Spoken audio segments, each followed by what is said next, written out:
Самаза. Айтылыңызшы бір-екі момент қантип бейсіз тияқта подозреваемый болып жатқанда 1-май райондық сотына қандайша барып арыз жазып қалдыңыз эле. Ошоны түшүнбөй атабыз, ошону жооп берип коюңузчу. Его допрашивают в 16:00. Смотрим предъявление обвинения. 15:54. 6 минут разница. Да. Следователь сам говорит, он в это время находится у меня в кабинете. В это время. Другой следователь говорит, в это же время он у меня находится в другом кабинете. Получается, то ли Первомайского района, то ли ГСУ фальсифицировал данный документ. Физикалык түрдө алсаңыз деле ошол ИИМдин имараттан чыгып 1-май райондук ички иштер башкармаларына учуп жетсеңиз деле 6 мүнөттө жетишпейт болушу мүмкүн. Суд, рассмотрев все материалы, принял решение все-таки освободить их из-под стражи.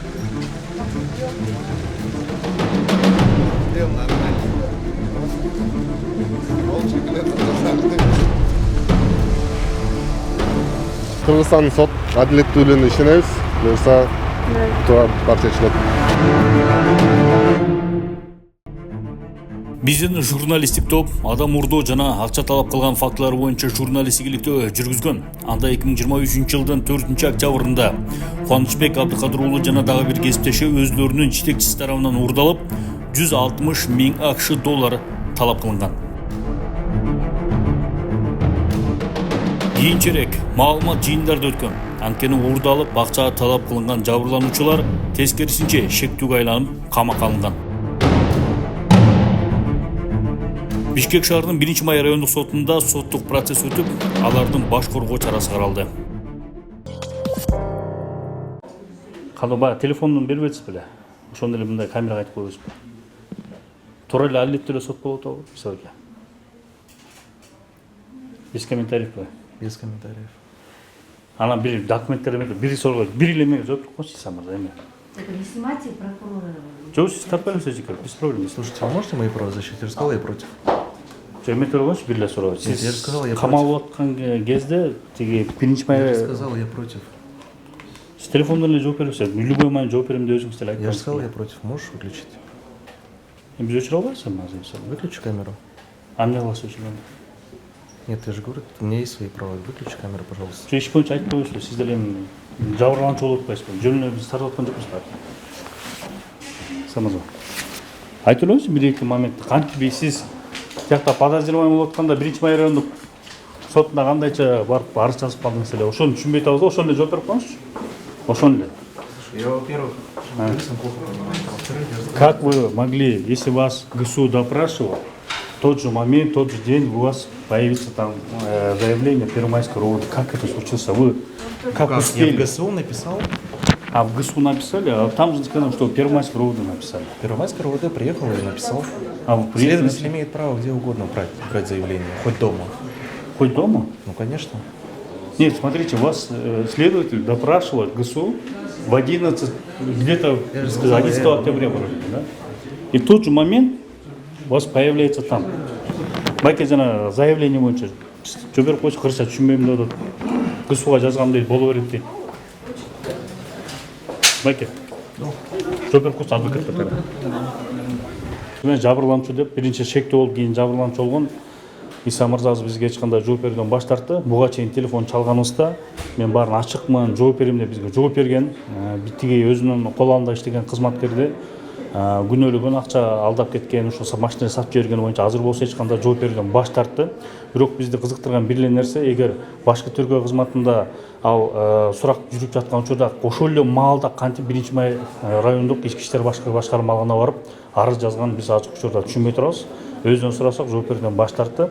Дагы соттук процесстин жүрүшүнө биз көз салып турмакчыбыз. А как заявление? Он говорит, что везде можно, ГСУ даже принимает заявление. Да, получается, именно 11 октября, ну, то есть 9 октября его задерживают со стороны ССМВД, закрывают его на 48 часов, изолятор временного содержания, где 11 числа, в момент, когда у него избирается меры пресечения, каким-то, не знаю, чудесным образом его заявление оказывается у следователя, который в тот день дежурил. То есть регистрация идет там в заявлении. То есть в один момент? Да, это все в один день, в момент избрания меры пресечения, когда он еще сидел в изоляторе временного содержания в ГУВД. Он, получается, в 9 часов каким-то чудесным образом появляется в Первомайском РОВД, обращается с заявлением в отношении Абдыкадырулы Куанышбека. И в момент, когда уже непосредственно, когда ему предъявляли обвинения по поводу похищения и незаконного удержания потерпевшего, он дает показания, получается, это время там было зафиксировано следователем, 15:54 часов дня, когда он находился на следственных действиях в ГСУ МВД, он дает показания, как в 16:00 часов, в протоколе допроса время указано, там написано, то, что в 16:00 часов на протяжении получаса дает показания на территории уже Первомайского района. Это как он, получается, за 6 минут туда, получается, прилетел. То есть допрос идет? Да, Одновременно в двух местах идет допрос? Да, одновременно в двух местах проводятся следственные мероприятия. То есть там предъявляют обвинение, допрашивают его в качестве обвиняемого, а на территории Первомайского района он дает показания уже. Это как потерпевший? Да, как потерпевший. Здесь я думаю, что со стороны Первомайского района, со стороны следствия, явная подтасовка каких-то документов, заявлений, протоколов допросов, фальсификация каких-то доказательств. Да? Это уже вот мы с этим боремся уже на протяжении 6 месяцев. С октября месяца мы никак не можем достучаться. Это да? вообще возможно, чтобы оно это заявление появляется в двух местах? Нет, физически это невозможно это сделать. Если он написал ГСУ заявление, чтобы нет. Отправили Первомайский РОВД, может? Нет, они должны были зарегистрировать у себя в ГУСУ, если он обратился с заявлением, зарегистрировать его, и потом уже по почте направлять. Где регистрация идет? Регистрация у него идет непосредственно в Первомайском районе. Там он лично обращается с заявлением, где ему там же регистрируют, и что странно, в этот же день возбуждают уголовное дело. То есть они его, не производя никакой доследственной проверки, то, что указано в УПК. Правоохранительные органы могут домой приехать брать заявление? Это возможно? Разные места, где вызываешь? Нет. Где заявление принимается? Именно в РОВД? В РОВД, ну как бы есть обстоятельства, если он в случае там позвонили в милицию, 102, милиция приехала, вот так принимают заявление, а он же в это время как бы находился в изоляторе временного содержания. Как он мог обратиться с заявлением, да? Да, чуть дополню. Дело в том, что в этом деле сейчас Мухамедов Иса получается потерпевший. Но сейчас мой коллега говорит о том, что он уже был задержан с 9 числа, и 11 числа должны были избираться меры пресечения. Получается, стоп, а он же был задержан. Как же ему задержанному позволили пойти в РОВД писать заявление?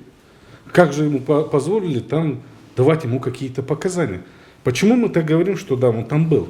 Потому что следователь, мы вам сейчас тоже продемонстрируем, следователь сам говорит, он в это время находится у меня в кабинете, в это время. Другой следователь говорит, в это же время он у меня находится в другом кабинете. То есть, получается, один из следователей, получается, то ли Первомайского района, то ли ГСУ, фальсифицировал данный документ. Вы понимаете, фальсификация идет явно. То есть, получается, как он, если он задержан, как он вообще обратился с заявлением? И как он дает показания, как потерпевший. Тут явная, как уже сказал мой коллега, подтасовка, фальсификация доказательств с целью того, чтобы просто обвинительным уклоном обвинить. Имеется цель просто затащить его туда и предъявить обвинение. Как уже сказал тоже коллега, возбуждают уголовное дело в то время, когда ему избираются меры пресечения на 2 месяца. Давайте мы вам покажем. Давайте. В Первомайском РОВД, получается, он в это время... Он пишет сам. Да, пишет сам. Получается, самолично он туда приехал. В то время, когда его держали в ВВС, и он был под следствием в ГСУ. 11 внимание, то, что октября, вот, да? Это фирменный бланк Первомайского района. Здесь вот это ЖУИ, уведомление, номер, где фиксируется дата и время, и выдается специализированный номер, по которому оно будет вести учет, да? Далее мы показываем вам допрос. Теперь в это же время... В это же время, да, в это же, да, нет, ну, в Первомайском районе, да, в это же время вот его допрашивают в 16:00. 11 октября. Теперь мы смотрим предъявление обвинения. 11 октября, Время? И время здесь указывается. 15:54. 6 минут разницы. Да. И кроме того, ему, получается, его никто никуда не отпускал.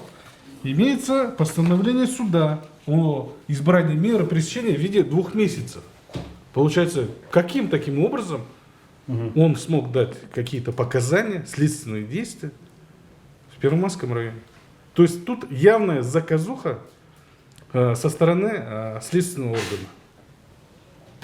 А вы уточняли, где именно в этот день он находился? Но Физически? физически, если логическим путем пойдем, ГСУ находился. если он задержанный, кто его куда отпустит? Он в ГСУ находился, да? Да, ну, Значит, да, все это время, логически подумать. ну, логически, если подумать, тут явная заинтересованность со стороны следственного органа Первомайского района. Первомайского района. Да. Урматтуу көрүүчүлөр, мына азыр адвокаттар түшүндүрүп берди. 1 эл убакта башкы тергөө кызматында сурак жүрүп жатат. Ошол эле учурда 1-Май райондук ички иштер башкармалыгында дагы жабырлануучу катары өзү дагы көрсөтмө берип атат да. Сурак жүрүп жатат. Ортодогу айырмачылык болгону 6 минут экен да. Ошондо 6 минутада бул жабырлануучу кантип физикалык түрдө алсаңыз деле ошол ИИМдин имараттан чыгып 1-Май райондук ички иштер башкармалыгына учуп жетсеңиз деле 6 минутта жетишпейт болушуңуз керек. Там же, Такого запомните, нету. Постановление это же есть. протокол, есть постановление задержания этого лица. Но там нигде не указывается, мы можем его временно отпустить в РОВД или писать заявление куда-либо.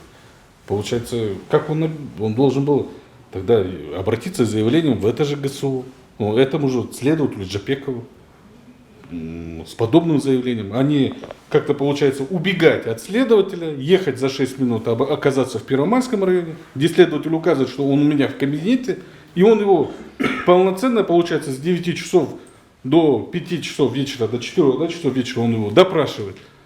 А где же он, что он тогда делал, Джапеков с ним? В суде? Нет, у себя в кабинете, он же его, получается, А тоже допрашивал, да? он же его тоже, получается, должен был допросить. Во-первых, в качестве подозреваемого, потом в качестве обвиняемого. Где это все?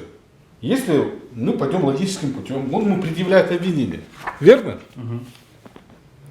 Значит, если он предъявил ему обвинение в 15:54, он должен был провести допрос обвиняемого. Значит, он там и находился. Значит, это полнейшая фальсификация доказательств и обвинения в отношении наших подзащитных.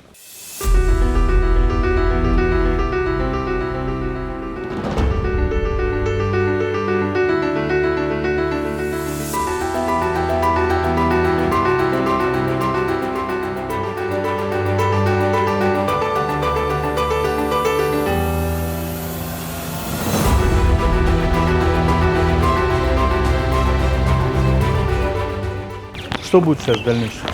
Ну, сегодня суд принял решение о том, чтобы освободить из-под стражи. Суд принял меру пресечения, не связанную с лишением свободы.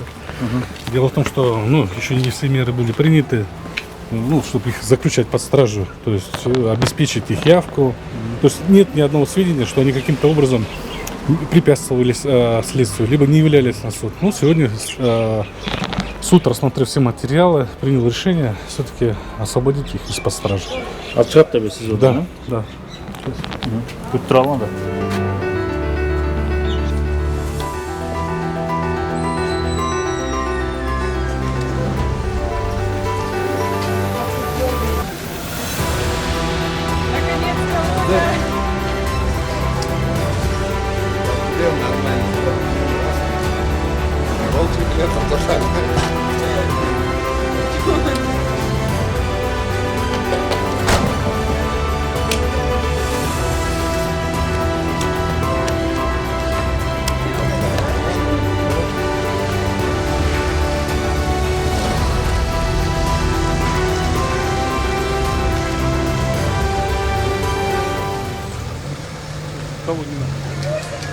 Сегодня был освобожден из-под стражи. Мой подзащитный, я думаю, сейчас комментарий сам тоже даст. Нет ничего ценнее, чем свобода. Өзүңүз күнөө ошо коюлган күнөөнү боюнча кандай? Биз негизи адилетсиз күнөө коюлганбы? адилетсиз күнөөлүү коюлган. Биз негизи күнөөлүү эмес болчубуз. Бизди башынан бери көрүп келатасыңар. Биринчи урдап кетип, камап, күнөөлүү кылып бияка камап койшкон да. Башынан бери.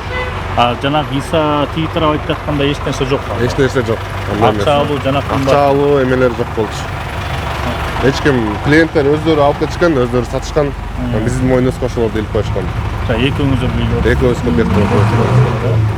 Анда сиз толук акталып чыгарганга өзүңүз ишенесизби? Ишенем. Ошону соттон далилдейсиз. Сот буюрса. Кыргызстандын сот адилеттүүлүгүнө ишенебиз. Буюрса туура барча ишинет. Мындан кийинки аракеттер эмне болот? Дальнейший действия что будет? Судья будет уже доказывать, да? Да, доказывать мы будем в суде. И будем вас держать в курсе. Рахмат. Урматтуу көрүүчүлөр, ушундай бүгүнкү жыйынтыктады. Кийинки берүүдө көрүшкөнчө саламатта болуңуздар.